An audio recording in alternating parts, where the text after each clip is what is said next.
Sa eksena sa paaralan, tinanong ni Jaehyung si Eugene kung bakit hindi ito makakapunta sa kanilang hideout upang maglaro ng video games, gayong wala naman daw itong pagsasanay ngayong araw. Ipinaliwanag ni Eugene na mayroon siyang pangako na bibisitahin ang kanyang lolo. Nagbiro si Jaehyung na gusto niya sanang mag-relax kasama ang grupo dahil sa stress nila kamakailan, lalo na dahil kay Yongchan. Nagulat si Yongchan sa sinabi ni Jaehyung. Ipinaliwanag ni Jaehyung na si Yongchan ay sobrang seryoso habang naglalaro ng video games at nagre-record ng mga video na para bang kumakapit ito ng mahigpit sa kanyang mga ngipin sa tensyon. Nagulat muli si Yongchan at nanatiling tahimik marahil ay medyo nahihiya sa kanyang reaksyon habang naglalaro. Ipinaliwanag ni Yongchan na ang dahilan kung bakit seryoso siya sa paglalaro ng video games ay dahil iyon lang ang kanyang kayang gawin at hindi siya masyadong nakakatawa kapag nagsasalita. Kaya naisip niyang bumuo ng konsepto na nakabase sa kanyang kasanayan sa paglalaro. Sinabi ni Yuna na hindi masama ang ideya ni Yongchan, ngunit hindi niya kailangang limitahan ang sarili sa iisang bagay lang lalo na't nagsisimula pa lang siya. Iminungkahi ni Yuna na maganda rin siguro kung makakapag-usap siya kasama si Jaehyung sa tabi habang naglalaro dahil madaldal din ito. Sumang-ayon si Jaehyung at sinabing magiging masaya rin kung minsan ay makikisali si Yuna at manggugulo habang naglalaro sila. Binanggit din ni Jaehyung na ang pamilya ni Yuna ang may-ari ng SW Company na maaaring malaki ang maitulong nito. Nagpapahayag si Hyukjin ng kanyang pagkakasang-ayon na magiging nakakaaliw ang ideya ng kanilang paglalaro at pakikipag-usap habang nasa video. Pagkatapos, nagpalitan ng nakakatawang mukha sina Yuna at Jaehyung, habang si Eugene naman ay ngumingiti lang habang pinapanood ang kanyang mga kaibigan. Nagpalit ang eksena kung saan naghihintay si Eugene kay Dayon para umuwi. Habang naghihintay, napapansin ng mga babaeng nakapaligid ang kanyang kagwapuhan at nahahanga sila sa kanya. Dumating si Dayon at tinanong si Eugene kung matagal na ba siyang naghihintay. Ngumiti si Eugene at sinabing hindi naman. Iminungkahi ni Dayon na bisitahin nila ang kanilang lolo. Subalit habang naglalakad sila, tila may isang taong nagmamasid sa kanila mula sa malayo, at ito ay si Mad Dog na nakatingin kay Dayon. Biglang tumigil si Eugene nang may mapansin siyang kakaiba. Ngunit nang tingnan niya ang lugar na yon, wala na siyang nakita. Napansin ni Dayon ang biglaang pagtigil ni Eugene at nagtanong kung ayos lang ba siya. Ngumiti si Eugene at sinabing oo. Nagpalit ang eksena patungo sa lugar kung saan naroon ang kanilang lolo nang bisitahin ni Eugene at Dayon. Isang katrabaho ng lolo nila ang nagkomento, tinatanong kung dumalaw na naman ba ang mga apo ni Mr. Yu. Kinumpirma ng isa pang katrabaho na dinalhan ni Dayon ng homemade lunchbox ang kanilang lolo.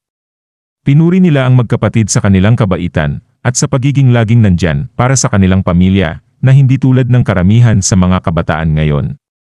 Samantalag habang kumakain sila kasama ang kanilang lolo, binanggit ni Dayon na humihingi ng contact information ni Eugene ang kanyang mga kaklase.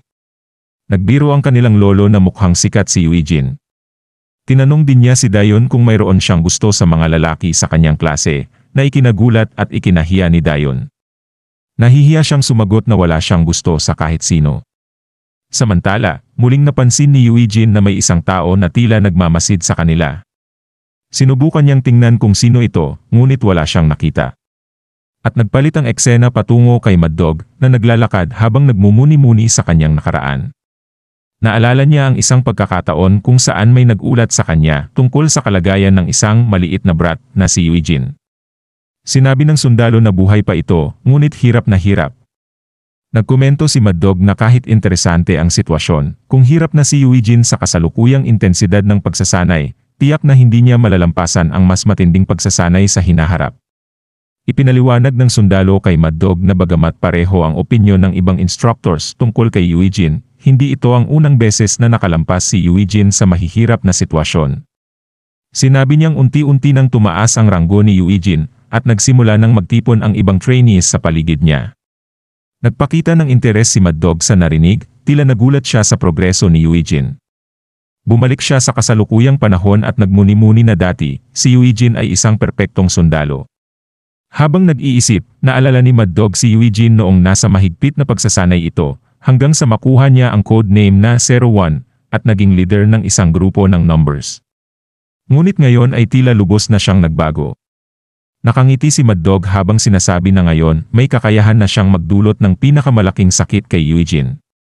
Nagpalit ang eksena patungo sa bahay kung saan magkasamang kumakain sina Eugene at Dayon. Nakangiti, binanggit ni Dayon na napansin niya kung gaano kasaya ang kanilang lolo sa pagkain na ginagawa niya, kaya hindi niya ito matigilang lutuan. Tumugon si Eugene na may ngiti, ngunit nagtanong kay Dayon kung nahihirapan ba ito sa patuloy na pagluluto para sa kanilang lolo. Sinabi ni Dayon na kahit medyo nahihirapan siya mag-isip kung ano ang lulutuin bawat oras, nasanay na siya at hindi ito naging pasanin dahil sa tuwa ng kanilang lolo sa bawat pagkain na kanyang ginagawa. Nakangiti lang si Eugene habang nakikinig sa kanyang kapatid. Samantala napansin ni Dayon na medyo huli na ang kanilang lolo sa karaniwan nitong oras ng pagdating. Nagtataka siya kung baka may pinuntahan itong kaibigan o may ibang lakad. Nagdesisyon siyang tawagan ang kanilang lolo para mag-check. Samantala, pumasok si Eugene sa kanyang kwarto at kinuha ang kanyang ibang telepono, marahil ay inaasahan ang tawag mula kay 06. Tinawagan nga ni 06 si Eugene, kilala rin bilang 01, at sinabing natukoy niya ang mga bakas ni Mad Dog sa iba't ibang lugar sa Asia. Nagbigay siya ng posibilidad na baka hinahanap ni Mad Dog si Eugene.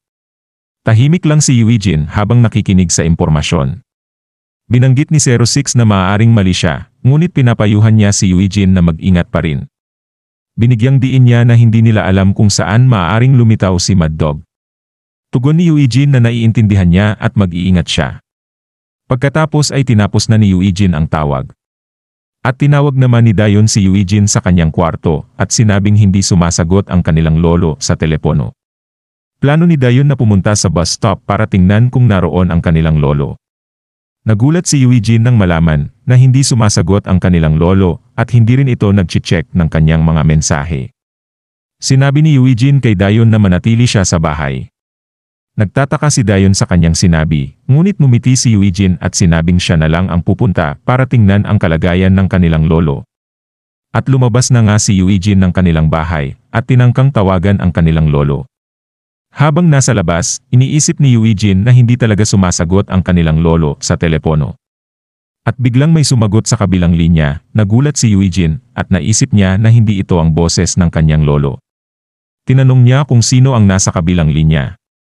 Ang tao sa kabilang linya, matapos marinig ang boses ni Eugene, kinumpirma na siya nga si 01 at tinukoy siya sa kanyang tunay na pangalan na Eugene. Sa pagkakakilala sa boses sa telepono, labis na nagulat si Eugene at natanto niya kung sino ito. Sa eksena, nagulat at galit si Eugene nang makilala niya si Mad Dog. Sa tawag sa telepono, nagpakita si Mad Dog ng pagkakilala kay Eugene at nagkomento sa mga pagbabagong naganap sa kanya. Tinukoy ni Mad Dog ang malaking pagbabago sa hitsura at pamumuhay ni Eugene na para bang siya ay nagkukunwaring isang normal na tao na parang walang masamang nangyayari sa kanyang buhay. Habang seryoso si Eugene sa pakikinig, sinimulang banggitin ni Mad Dog ang tungkol sa isang hostage. Nagtatanong siya kung bakit hindi inaalam ni Eugene ang tungkol sa hostage, at kung gusto ba niyang magpatuloy sa pagpapanggap na hindi niya kilala ang taong nasa telepono. Nagbigay si Mad Dog ng babala na ang teleponong hawak niya ay may nakasave na "Mahal kong Eugene". Nag-aalala si Eugene tungkol sa kalagayan ng hostage o ng kanyang lolo. Tinanong niya si Mad Dog kung kamusta na ang kanyang lolo. Nakangiti, sinabi ni Mad Dog na buhay pa ang hostage sa ngayon, ngunit ang kapalaran nito ay nakasalalay kay Eugene. Nag-request si Eugene na marinig ang boses ng hostage, ngunit sinabi ni Mad Dog na wala siyang karapatang mag-demand. Galit si Eugene, ngunit wala siyang magawa sa sitwasyon. Nagbanta si Mad Dog na kailangang sundin ni Eugene ang lahat ng kanyang sasabihin. Binalaan niya si Eugene na huwag mag-contact sa kahit sino o humingi ng tulong. Kung malaman niyang may tumutulong kay Eugene, papatayin niya ang hostage kaagad. Sinabi ni Mad Dog na hindi na niya gagamitin ang teleponong iyon, at dapat sagutin ni Eugene ang mga tawag mula sa hindi kilalang mga numero. Pagkatapos nilang mag-usap, magpapadala si Mad Dog ng mensahe kay Eugene na naglalaman ng mga susunod na hakbang na dapat niyang sundin. At agad sumagot si Eugene sa mga kondisyon ni Mad Dog. Ngunit, lalo pang lumala ang sitwasyon nang banggitin ni Mad Dog na maganda at cute ang batang babae na kasama ni Eugene sa bahay. Tila tinutukoy si Dayon at nagtatanong kung kapatid ba niya ito. Nagulat si Eugene at bigla na lang binaba ni Mad Dog ang tawag. Agad na tumakbo si Eugene pauwi habang sinusubukang tawagan si Dayon. At pagdating niya sa bahay, nakita niya ang mga bakas ng paa at ang telepono ni Dayon sa sahig na tumutunog. Labis na nag-aalala si Eugene at habang siya ay galit at naguguluhan, bigla siyang nakatanggap ng mensahe sa kanyang telepono. Ang mensahe ay nagbigay ng address sa Zero District, Zero Road, 35-12 na may utos na dapat siyang dumating sa loob ng 20 minuto. Babala sa mensahe na kung siya ay kahit isang segundo lang mahuli, mamamatay ang hostage. Labis na nagulat si Eugene sa mensaheng natanggap niya. Naisip niyang tawagan si Sukjo para humingi ng tulong, ngunit naalala niya ang banta ni Mad Dog na kung may ibang tutulong sa kanya, papatayin niya ang hostage. Nag-isip si Eugene na malamang may inilagay na device o paraan si Mad Dog para malaman kung hihingi siya ng tulong. Agad siyang tumakbo, sumakay sa kanyang motorsiklo, at mabilis na nagmaneho patungo sa lokasyon na ibinigay ni Mad Dog. Pagdating ni Eugene sa lokasyon, nakatanggap siya ng tawag mula kay Mad Dog. Sinabi ni Mad Dog na hindi siya masyadong nahuli, at tila hindi naman humingi ng tulong si Eugene sa iba. Samantala iniisip ni Eugene na talagang binabantayan siya ni Mad Dog at posibleng may mga kamera na itinakda sa paligid. Nagbigay si Mad Dog ng pagkakataon para makausap ni Eugene ang kanyang lolo sa telepono. Biglaang sumigaw ang lolo ni Eugene, pinapayuhan siyang huwag nang lumapit at huwag isipin na tumuloy. Nagulat at labis na nabahala si Eugene sa sinabi ng kanyang lolo. Biglaang natahimik ang lolo at tila siya'y sinaktan ng isang tao. At ito ang babaeng asasin na nagtangkang kumidnap kala Sofia, na siyang sumuntok sa lolo ni Eugene, at sinabihan itong tumahimik, at dahil sa lakas ng pagkakasuntok, nawalan ng malay ang matanda. Pinagsabihan ni Mad Dog ang babaeng asasin na hindi siya dapat maging padalos-dalos sa pagharap sa isang mahalagang hostage. Bumalik siya sa pakikipag-usap kay Eugene sa telepono, sinabihan si Eugene na ipapadala niya ang lokasyon at huwag mahuli sa pagdating. Matapos ang tawag, nang magkamalay muli ang lolo ni Eugene, nagtanong ito kung bakit sila ginaganito. Sinabi ni Mad Dog na dahil ito sa kanyang apo. Ipinahiwatig niya na may mahabang kasaysayan siya kay Eugene, at hindi umano ang Eugene na kilala ng lolo ang tunay na Eugene. Nagulat at natigilan ang lolo ni Eugene, hindi makapaniwala sa kanyang naririnig, habang tinititigan si Mad Dog. Samantala ang babaeng asasin, habang nagmumuni-muni, sinabi niya sa kanyang sarili na nag-aalangan siya sa pagtulong kay Mad Dog at iniisip niya kung dapat na ba niyang patayin ito. Nagtataka siya kung saan magagamit ang isang taong tulad ni Mad Dog. Samantala, makikita naman si Eugene na palipat-lipat ng lokasyon, nagmamaneho ng mabilis para hindi mahuli sa mga tagubilin ni Mad Dog. At nang makarating sa huling destinasyon, napansin ni Eugene na ito na ang ika-5 beses na pinapalipat-lipat siya inutusan ni Mad Dog na pumunta sa lokasyon nang walang malinaw na layunin. Napabuntong hininga si Eugene at naisip niya na sinusubukan lang siyang pagurin ni Mad Dog at tiyakin na hindi siya makakahingi ng tulong sa iba. Muli nakatanggap ng tawag si Eugene mula kay Mad Dog. Kinumpirma ni Mad Dog sa telepono na nakasunod si Eugene sa lahat ng kanyang tagubilin nang hindi nahuhuli kahit minsan. Nagtanong si Eugene kung saan ang susunod na lokasyon, ngunit sinabi ni Mad Dog na hindi na kailangang pumunta pa sa ibang lugar dahil ito na ang huling destinasyon at nandoon na ang taong hinahanap ni Eugene. Nagulat si Eugene sa sinabing ito. Hinikayat ni Mad Dog si Eugene na mabuting tignan ang kanyang paligid. Narinig ng babaeng asasin ang pagtawag ni Mad Dog kay Eugene bilang 01 at labis siyang nagulat. Tinanong niya si Mad Dog kung ang taong kanyang tinatawag ay talagang si 01. Kinumpirma ni Mad Dog na si Eugene nga ang 01, ang pinakamataas na ranggo na hinahangad malampasan ng lahat sa tinatawag niyang Forest Squad. May ngiti sa kanyang mukha, para bang nasisiyahan siya sa pagbubunyag ng impormasyong ito. Sinabihan ni Mad Dog ang babaeng asasin na subukang hulihin si Eugene, na parang isang hamon o laro para sa kanya. Sa eksena, nagulat at nagtataka ang babaeng asasin nang marinig niyang tinutukoy ni Mad Dog si Eugene bilang 01. Di siya makapaniwala, alam niya na dapat ay na-eliminate na ang 01. Tinanong niya si Mad Dog kung nangangahulugan ba ito na nabigo ang assassination. Sinabi ni Mad Dog na akala niya rin natapos na si 01, ngunit mukhang hindi ito ang nangyari. Hindi niya direktang sinagot ang tanong ng babaeng asasin, bagkus ay sinabi niyang hindi na sila dapat pang mag-aksaya ng oras sa pag-uusap. Naguguluhan ang babaeng asasin sa sagot ni Mad Dog. Dito, binigyang diin ni Mad Dog na si 01, si Eugene, ay ang pinakamahusay sa lahat ng mga numbers. Agad na tumawag ang babaeng assassin sa radyo para ipaalam na dumating na ang target. Inatasan niya ang kanyang grupo na maghanda para sa hunt o pagtugis. Sumagot ang iba't ibang miyembro ng grupo na may mga code names na Alpha, Bravo, at Charlie na nagkukumpirma ng kanilang kahandaan. Ngunit, nang tumugon si Delta, sinabi niyang hindi sumasagot ang mga tauhan nila sa labas. At makikita sa eksena na si Eugene pala ay nakapagpabagsak na ng mga tauhan sa labas at handa na sa susunod niyang hakbang. Nagulat ang babaeng assassin sa narinig na balita. Hindi niya inaasahan na mabibigo ang kanilang mga tauhan sa labas.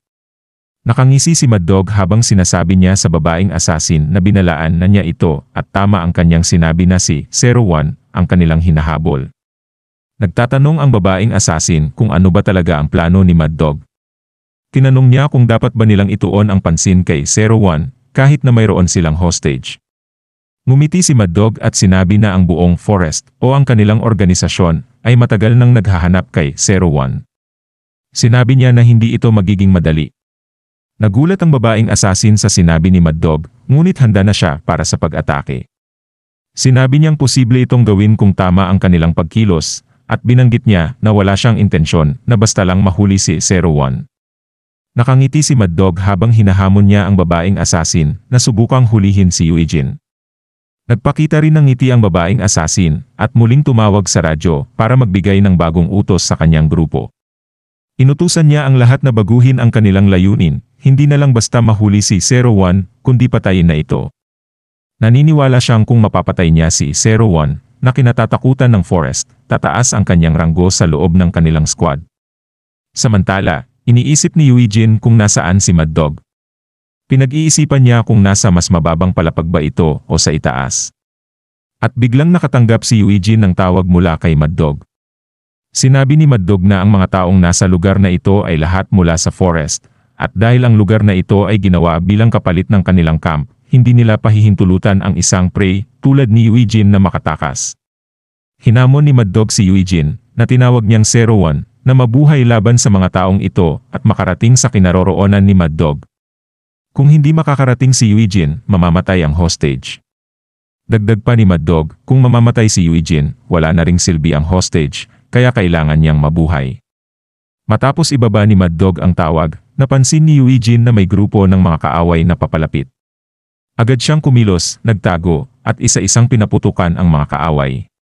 Pagkatapos, mabilis siyang lumipat sa susunod na grupo, at madali niyang tinumba ang mga kaaway doon. Habang patuloy na gumagalaw, lumitaw ang isa pang kaaway. Mabilis na umiwas si Eugene sa mga bala, at sinunggaban ang kaaway, pareho silang bumagsak sa lupa, at agad niyang pinaputukan ito ng malapitan. Napansin siya ng isa pang kaaway at agad siyang pinaputukan, ngunit mabilis na tumakbo si Eugene para umiwas sa mga bala at nagtago. Habang nag-iisip, napagtanto ni Eugene na wala si Mad Dog sa lugar na yon. Nang malapit nang makalapit ang mga kaaway sa kanyang lokasyon, mabilis niyang pinaputukan ang mga ito, at pagkatapos nilang magtago, tumakbo si Eugene patungo sa susunod na lokasyon. Isang kaaway na nasa grupo na may code name na Delta, ay tumawag sa radyo, at nagbigay ng update na nakita nila ang target, si Eugene, sa ikalawang basement floor at kasalukuyan itong tumatakas. Nag-isip ang babaeng assassin pagkatapos niyang marinig ang tawag sa radyo. Inakala niya na mali ang desisyon ni Eugene na pumunta sa ibaba. Tinawag niya ang ibang grupo, sina Charlie at Delta, at inutusan silang pumunta sa ibaba at hulihin ang target. Sumagot ang parehong grupo ng Roger bilang kumpirmasyon sa utos. Samantala, nakatali sa isang upuan ang lolo ni Eugene at nag-aalala habang naririnig ang mga tawag sa radyo mula sa mga kaaway. Sinimulang sugurin ng ibang grupo ang lokasyon ni Eugene. Nagawang patumbahin ni Eugene ang unang kaaway gamit ang kanyang baril, ngunit bigla itong naubusan ng bala. Dahil dito, mabilis siyang kumilos upang sipain ang kanyang kaaway, umiwas sa mga bala, at gamitin ang kanyang siko para tamaan ang mukha ng isa pang kaaway. Nakakita ng pagkakataon ang isa sa mga kaaway na nakabagsak sa lupa na barilin si Eugene, ngunit napansin ito ni Eugene sa tamang oras. Sinipa niya ang kamay ng kaaway para matanggal ang hawak nitong baril at agad ding sinipa ang ulo nito upang mawalan ng malay. Sa gitna ng kaguluhan, napansin ni Eugene na may isa pang grupo na papalapit sa kanyang lokasyon. Sa eksena, makikita ang isa pang grupo ng mga kaaway na dumoble ang bilang mula sa naunang grupo, papunta sa lokasyon ni Eugene. Naghiwalay sila ng daan at mabilis na kumilos. Biglaan, narinig nila ang tunog ng baril mula sa kanilang mga kasamahan, at natuklasang sila ay naatake na. Agad na tumakbo ang mga kaaway papunta sa kanilang mga kasamahan, at natagpuan nilang nakabulagta na ang lahat sa sahig. Dalawang kaaway ang sumubok na pumasok, ngunit bigla silang binaril at bumagsak.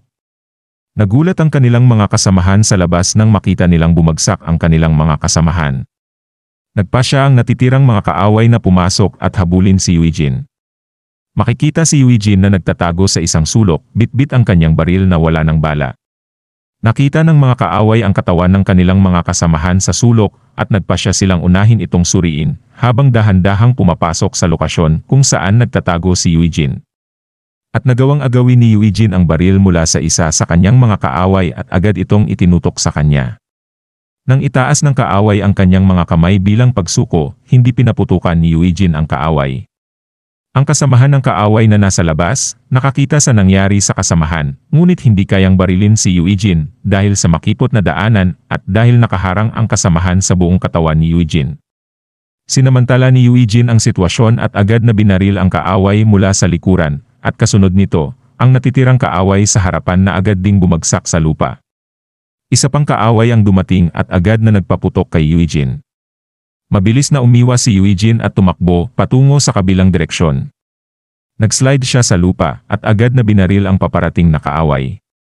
Hindi tumigil si Eugene at patuloy na tumakbo upang baguhin ang kanyang lokasyon. Ginamit niya ang siko upang atakihin ang susunod niyang kaaway. Ginamit ang katawan ng kaaway bilang panangga sa putok ng baril mula sa iba pang mga kaaway na nasa likuran, at bumalik ng putok sa kanyang mga kaaway na agad namang bumagsak sa lupa. Samantala tumanggap ng tawag sa radyo ang babaeng assassin mula sa isang miyembro ng kanilang grupo na may codename na Bravo. Ipinapahayag nito na ang isa pang grupo, na tinatawag na Charlie, ay na-annihilate o tuluyang na-neutralize na. Nagulat ang babaeng assassin at hindi makapaniwala sa narinig. Tinanong niya kung ano ang ibig sabihin ng pagkakaubos ng grupo ni Charlie. Sumagot ito na sila ay malubhang nasugatan at kailangan nilang baguhin ang plano. Labis itong ikinagulat ng babaeng assassin. Nang subukan ng babaeng assassin na makipag-ugnayan sa Team Bravo, walang sumagot. At sa eksena, makikita na si Eugene ay nakapagpabagsak na sa mga miyembro ng Team Bravo. Labis na nagulat at hindi makapaniwala ang babaeng assassin na sa loob lamang ng maikling panahon, 3 grupo na ang na-neutralize ni Eugene. Hindi siya makapaniwalang nagawa ito ni Eugene. Nakipag-usap si Mad Dog sa babaeng assassin, at ipinaalala niya na ang kanilang organisasyon, ang Forest, ay may reputasyon sa pagtuturo at pagsasanay ng mga sundalo para sa mga assassination at military strategies. Binanggit ni Mad Dog na pinaghiwalay ng Forest ang kanilang mga sundalo at sinanay sila sa espesyal na paraan, lalo na yung mga tulad ng babaeng assassin na dalubhasa sa pagpatay. Sinabi ni Mad Dog na tulad ng mga sundalo na dala ng babaeng assassin, sinanay din sila para sa mga operasyon na nangangailangan ng mataas na antas ng kasanayan at estratehiya. Tanong ng babaeng assassin kay Mad Dog kung ano ang nais niyang ipahiwatig. Sinagot siya ni Mad Dog na tila labis siyang naapektuhan ng isang numbers lamang, na si Eugene. Binanggit niya na hindi nangangailangan ng malaking estratehiya ang kasalukuyang lokasyon kung saan sila naroroon. Naiinis, sinabi ng babaeng assassin kay Mad Dog na tumahimik siya. Tinanong niya kung bakit siya nagmamalaki samantalang tumatakas siya mula sa mga taong kanyang sinanay. At ngumiti lang si Mad Dog bilang tugon. Nag-isip ang babaeng assassin na siya mismo ang papatay kay 01. Sinabi niya sa kanyang grupo na maghintay para sa target at sinabing siya na lang ang sapat na para sa hunt.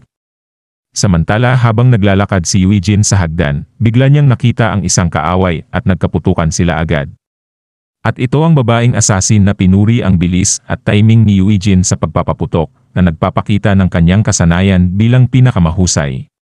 Samantala sa gitna ng bakbakan, makikita na tinamaan si Eugene sa binti. Habang nagtatago, kinausap ng babaeng assassin si Eugene. Sinabi niyang siya si Anna, isang codename mula sa Forest, at marami na siyang narinig tungkol kay Eugene. Inilahad niya na sa maraming sundalo na sinanay sa camp, si Eugene ang pinakamahusay mula sa mga numbers, isang combat weapon, at isang traidor.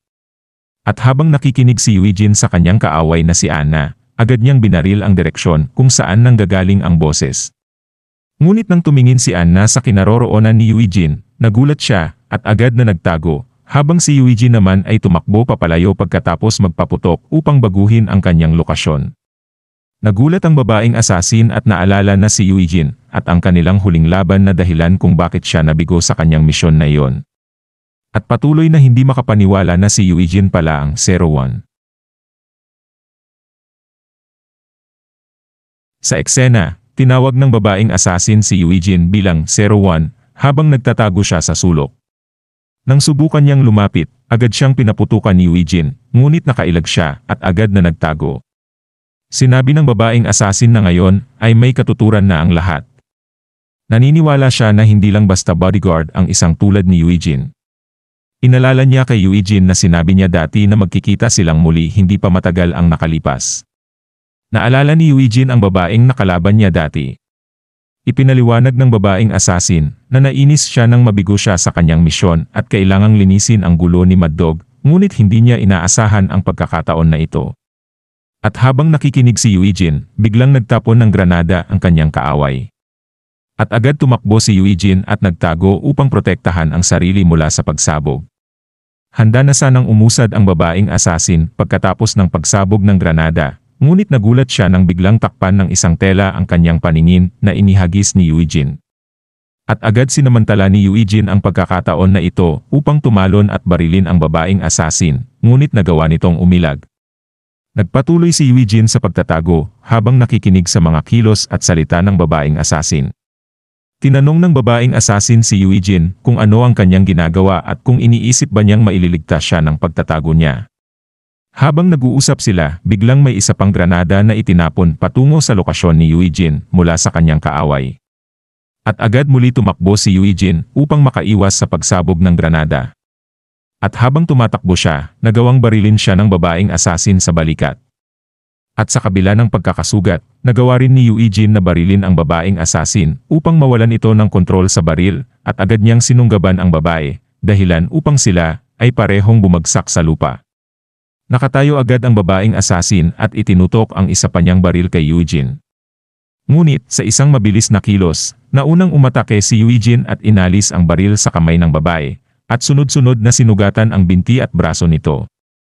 Nagulat ang babaeng asasin at nang malapit na itong bumagsak, hinawakan siya ni Eugene at handa na sana siyang saksakin, ngunit biglang may sinabi ang babae na agad nagpahinto kay Eugene. Ibinunyag ng babaeng asasin na inutusan niya ang kanyang mga kasamahan na patayin ang mga hostage kung siya ay mamamatay. Sinabi niya kay Eugene na kung wala siyang pakialam sa mga hostage, maaari na niya siyang patayin. Nagulat si Eugene sa narinig at agad niyang binitawan ang babae. Habang nakahiga sa lupa at hindi na makagalaw, sinabi ng babaeng asasin kay Eugene na anuman ang kanyang gawin, siya ay matatalo pa rin. Hindi pinansin ni Eugene ang sinabi ng kanyang kaaway at iniwan niya ito sa lupa. Nagpalit ang eksena patungo kay Mad Dog na naghihintay kay Eugene. Na agad naman lumitaw si Eugene sa harapan niya. Komento ni Mad Dog na tama nga, hindi maaaring matalo si 01 ng isang assassin mula sa forest. Samantala habang nakatingin si Eugene sa kanyang lolo, pumalibot sa kanya ang mga tauhan ni Mad Dog, lahat sila ay nakatutok ang kanilang mga baril kay Eugene. Iniisip ni Eugene kung nasaan si Dayon. Ipinahayag ni Mad Dog na itinago niya ng ligtas ang isa pang hostage sa ibang lugar bilang pag-iingat. Binanggit niya kung gaano na lumaki si Eugene at nagtatanong kung ilang taon na ang lumipas, mga 5 taon. Sinabi ni Mad Dog na marami siyang pinagdaan ng hirap dahil kay Eugene. Lahat ng kanyang itinayo ay nawasak at maging ang mga tauhan niya ay tinalikuran siya, kaya ngayon siya ay tinutugis. Nagtatanong siya kay Eugene kung ano ang iniisip nito tungkol sa kanyang sitwasyon at kung bakit siya ang dapat magdusa dahil kay Eugene. Hiniling ni Eugene kay Mad Dog na palayain ang mga hostage at sinabing ang laban ay sa pagitan lamang nila. Ngunit galit na sumagot si Mad Dog at tinanong si Eugene kung sa tingin ba nito ay gagana ang ganitong pakiusap sa kanya. Nagdududa siya kung bakit niya palalayain ang mga hostage dahil lamang sa sinabi ni Eugene. Ngumiti si Mad Dog at sinabi niyang may dahilan kung bakit niya tinawag si Eugene sa lugar na yon. Plano niyang patayin ang pamilya ni Eugene sa harap niya upang maramdaman ni Eugene ang pinakamatinding sakit. Ibinunyag ni Mad Dog na nawala sa kanya ang lahat at naging isang takas dahil kay Eugene, habang si Eugene ay namumuhay na parang normal na tao. Hindi niya matanggap ang ganitong sitwasyon. Binantaan ni Mad Dog na papatayin niya ang matandang lolo ni Eugene sa harap niya, at pagkatapos ay papatayin din niya ang kapatid ni Eugene. At habang gulat na nakatingin si Eugene sa baril ni Mad Dog at tila wala siyang magagawa, biglang may nangyaring hindi inaasahan. Isa-isa nang nabaril sa ulo ang mga kaaway na nakapalibot kay Eugene. Laking gulat ni Eugene nang makita niya kung sino ang bumaril. At ito ay si 02. Nagpakita si 02 at tinanong si Mad Dog kung ano ang ginagawa nito roon. Sumulpot din ang iba pang miyembro ng grupo ni 02 sa eksena. Binalaan ni 02 si Mad Dog na huwag itong gumalaw o baka matanggal ang ulo nito dahil sa laser mula sa sniper ng kanilang grupo. Nagulat si Mad Dog sa biglaang paglitaw ng grupo ni 02 at si Eugene ay nagulat din habang pinapanood ang grupo ni 02 na lumalapit. Sa eksena, nagulat si Mad Dog nang makita niya si 02. Tinawag ni 02 si Mad Dog na parang daga na nagtatago at binanggit ang kanyang kahangahangang mga gawain, ang pakikipagsabuatan sa forest at paglalaro ng laro ng hostage. Galit si Mad Dog ngunit nanatili siyang tahimik habang nakatutok sa kanya ang baril ng iba pang mga miyembro ng grupo ni 02. Tinanong ni 02 si Eugene kung nakalimutan na ba niya kung paano ma-manage ng maayos ang mga kalaban nito matapos mamuhay ng payapa sa isang lugar tulad nito.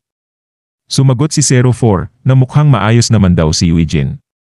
At nagpasalamat ito kay 02 dahil sa kanya, naging masaya ang kanilang pakikitungo sa forest, lalo na sa pagharap sa isang elite na kaaway.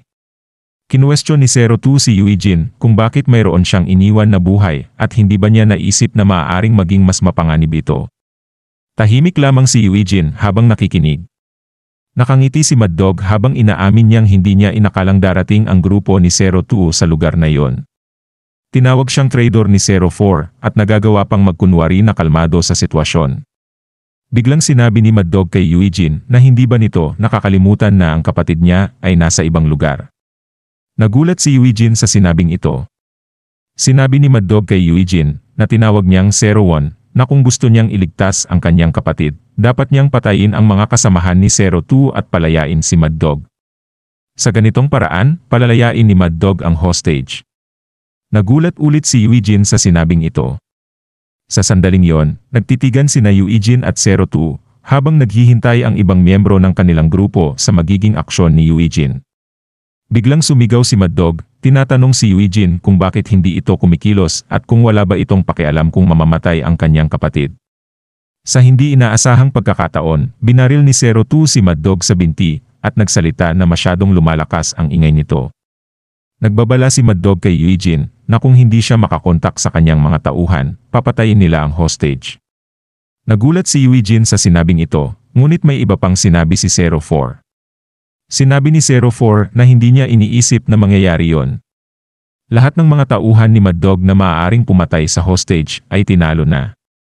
Nagulat si Mad Dog sa revelasyon na ito. Dagdag pa ni 04, 3 lang daw ang mga tauhan at batay sa kanilang kasanayan, hindi sila mukhang elite ng forest. Nagulat si Mad Dog sa impormasyong ito, at sa hindi inaasahang pagkakataon, inatake siya mula sa likuran ni 08 na nagdulot sa kanya na mawalan ng malay. Samantala, si Eugene ay nanatiling nagulat at nakatingin lang sa mga pangyayari.